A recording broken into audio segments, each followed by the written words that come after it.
Hi everyone. ఇంకా 4-5 డేస్లో MHSRB results అన్నీ కూడా వచ్చే ఛాన్స్ ఉంది. సో దాని తర్వాత వెంటనే సర్టిఫికేట్ వెరిఫికేషన్ జరగచ్చు.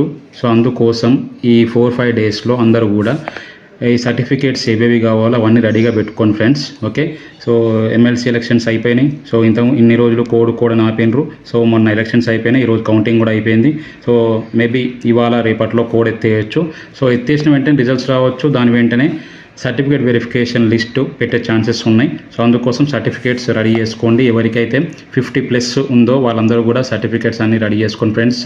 So hope for the best. So 50+ వచ్చిన వాళ్ళందరికీ జాబ్ వస్తుందా రాదా తర్వాత సంగతి. ముందైతే మన వైపు నుంచి మనం సర్టిఫికేట్స్ అన్నీ కూడా దగ్గర పెట్టుకుంటే అయిపోద్ది. సో ఏప్రిల్ 28, 29, 30 ఇప్పుడు వచ్చే ఛాన్సెస్ ఎక్కువ ఉన్నాయి రిజల్ట్స్. సో మేబీ రేపు కూడా రావచ్చు. కోడ్ ఎత్తేస్తే రేపు 26th కూడా రావచ్చు. సో చూద్దాం, ఎప్పుడైనా రావచ్చు రిజల్ట్స్ అయితే.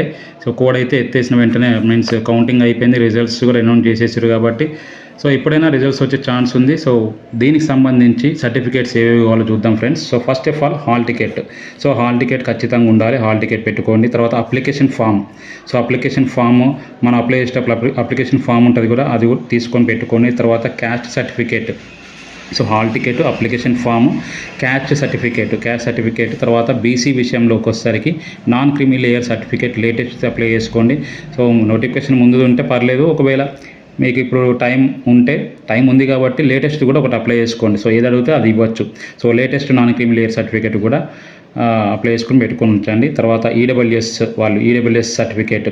సో వాళ్ళకి సంబంధించి ఇన్కమ్ సర్టిఫికేట్. సో ఈడబ్ల్యూఎస్ వాళ్ళది ఉంటుంది కదా సర్టిఫికేట్. సో అది నోటిఫికేషన్ ముందుది. సో ఇప్పుడు కూడా ఒకటి అప్లై అయితే వేసి పెట్టుకోండి, ఎందుకని మంచిది. దాని తర్వాత స్టడీ సర్టిఫికేట్స్ 1 to 10th మొత్తం అన్ని స్టడీ సర్టిఫికేట్స్ దగ్గర పెట్టుకోండి. దాని తర్వాత అన్ని మెమోస్ 10th, ఇంటరు, తర్వాత B Pharm, nursing, MM, PHW. So memos అన్నీ కూడా దగ్గర పెట్టుకోండి. తర్వాత వచ్చేసరికి రిజిస్ట్రేషన్ సర్టిఫికేట్ ఇన్ఫోర్స్ ఉండేటట్టు చూసుకోండి. సో రిజిస్ట్రేషన్ సర్టిఫికేట్స్ సో ఒకవేళ ఎక్స్పైరీ అయిపోతే రెన్యువల్ చేసుకొని పెట్టుకోండి. దాని తర్వాత ఆధార్ కార్డు, పాన్ కార్డు ఉండాలి. దాని తర్వాత ఎక్స్పీరియన్స్ సర్టిఫికేట్. సో ఎవరైతే మార్క్స్ గురించి ఎక్స్పీరియన్స్ సర్టిఫికేట్ అప్లోడ్ చేస్తున్నారో సో వాళ్ళు ఎక్స్పీరియన్స్ సర్టిఫికేట్ దగ్గర ఉంచుకోండి. తర్వాత ఇక్కడ ఎక్స్పీరియన్స్ సర్టిఫికేట్ ఫేక్ మాత్రం అప్లై చేయకండి, ఫేకులు మాత్రం తీసుకెళ్ళకండి. సో ఫేక్ది తీసుకెళ్తే మేబీ ఇప్పుడు మీకు ఒకవేళ అటు ఇటు అయి మేబీ జాబ్ రావచ్చు, బట్ 1 year తర్వాత మళ్ళీ క్రాస్ వెరిఫికేషన్ ఉంటుంది, అప్పుడు దొరికిపోతే మళ్ళీ తీసేస్తారు జాబ్లోకి వెళ్ళి. సో ఎక్స్పీరియన్స్ సర్టిఫికేట్ పెట్టేటప్పుడు జాగ్రత్తగా ఉండండి. దాని తర్వాత ఫొటోస్.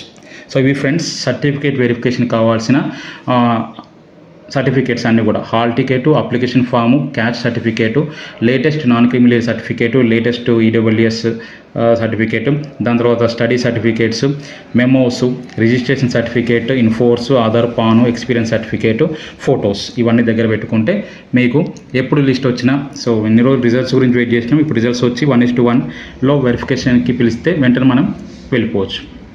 ఇది వీడియో. Thank you.